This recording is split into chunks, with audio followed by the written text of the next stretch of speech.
let's talk about the Eurobond. One of you mentioned it, and we saw, I think it was Sunday, the leader of majority, Eden Duale, had a piece in the Standard, you know, poking holes into the numbers that Raila Odinga had released, announcing how other economies in Africa are doing way better.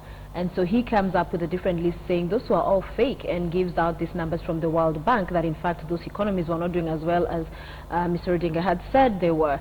So let's talk about, when we're talking about this Eurobond series, all manner of figures have been thrown out there. Some Kenyans are confused really what this is about, what this Eurobond itself means, and more so the implication of the same. Is it a complex story for your ordinary journalist that it needed somebody who perhaps is more experienced in the field of business, economics, to be able to tell this story? And now we're just seeing, as the media, running amok with it, depending on what politicians are saying. Yeah.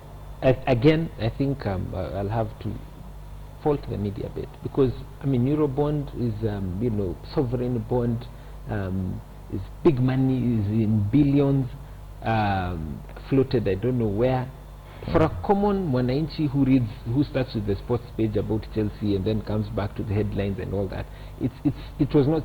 I still think it was not stepped down to manageable levels. And then, even as you rightly introduced the topic, you started by saying Majority Leader Duale said, former Prime Minister. So it now clouds that, it hangs on what did the opposition say, what is government saying, and what is the media saying to be the truth. You know, have we done our background? That again is bound to get into the politics of the day and get lost. So I think the media should also stand, and this time round it's not like you know, the Kibaki government, where I mean the government was a bit lax in terms of you know, fighting back in whatever. This time round, CORD and Jubilee, they are all, you know, you talk like this, they are going to back you know, back again, and you know, it's going to take up, it's a fight.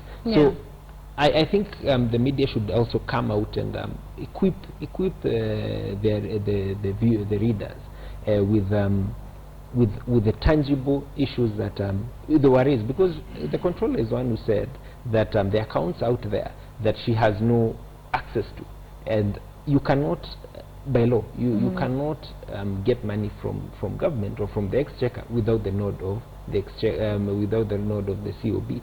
So if we should have taken it from that angle, and any audited report, audit does not mean something was stolen. Audit means that there are question marks, and what are those answers? If those answers are not answered satisfactory, then another, you know, it takes another level of more investigation into that line. But if we start it from a political point of view, it is again going to get degenerate. All right, and I want to, as you comment, I welcome your views. Tweet at Sophia Onuna. I'm seeing some of you already commenting the Mutai, or at It's Mutai, saying Maura is on point. The opposition and the media have been caught up in the politics of the day. Another tweet says the problem with Eurobond is that the government hasn't given us good figures on its usage, which I'll ask, is just the government the only source of this information? Well, there would be, because that's who are spending the money. You're the custodians of the information. But on the issue of the Eurobond, I would also blame the media a bit, because we teach in school that it's a journalist's job to take a very complicated subject and make it simple for the regular person to understand. And even I am confused about the Eurobond sometimes. There's the figures that come out. That's not good. So it would help if we could have a really basic understanding of what's going on. This issue has been clouded, it's made very political. Of all the issues, this has become extremely political. And the narration that it has taken is the one of the Honorable Raila Odinga, which may not be fair to the government. So it would help if somebody just came with straight talk and told us, this is what's happening, this is what needs to be done. The reality is we needed the money. I mean, there was a shortfall, money had to be gotten somewhere. So we need to understand how that money was used, and that will help understand the questions that we have. Sophia, I have no problem with my good old friend Aden Duale. But when you read, I know Aden Duale, I know how he speaks, I know how he writes. When he responds to such monumental issues, then you start seeing the gaps. If that statement was, or piece was penned by the PS Treasury, Kamau Thuge, or the PS himself, I would pay attention to it. But I would treat it with disdain just because of the name. And that is where... However, in all fairness, Yes. to treat it with disdain because of the person he is one thing, but is he saying the truth?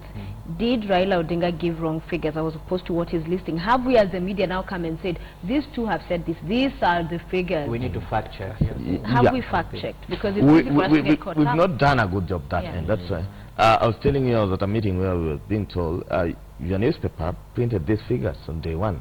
They again changed the same figures on day 2, and on day 3 there were different figures again, and we didn't care a hoot. So which puts us also in a very cagey situation. Where do we stand as media? Are we reporting factually? Are we reporting objectively? Those are serious professional issues that need to be asked. And I think the onus is still with us as the editors, as journalists, to go back and make sure that we are consistent, and where we have figures wrong, as put by Duale, then we owe it to the audiences to say we were wrong here. And I think, as we have seen figures from World Bank, as put by Duale, we go with Duale's story. But even if we treat Duale with unfairness, we still give him the opportunity of reply, because we are a platform that serves public. He has a right to respond to issues which have been raised about the government. About the government. And somebody else is tweeting here and saying, I fully agree, the media have been biased on the story of Waigoro. It has been one-sided without investigation or telling her side of the story. Do you think the media sees itself as keeping in government in check? Does it do bidding, quote-unquote, for opposition at times? Do those lines get blurry for the media? And what should its role be, according to you? I think, and you know, there's always been a case for a third force in Kenya, because the two sides are clear. And I think media can do a very good job of, you know, rallying across as a third force. Remember in the 90s and early 2000s, the third force was the civil society. That after, you know, the NAG government, most of them got co-opted in government, and really they lost that footing.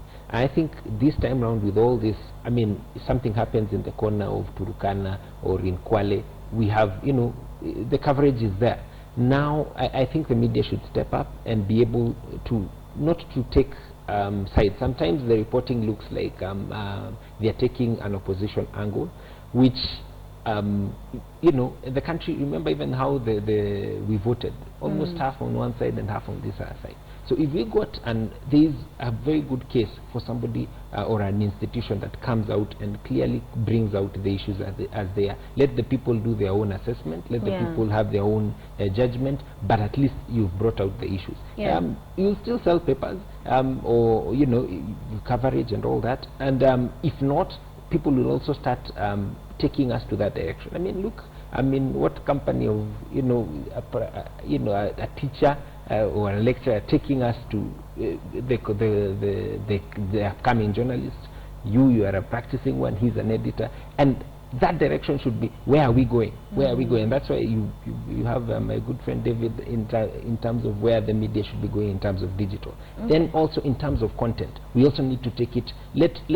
I might be willing to get a political juicy story, but what is being sold should be something of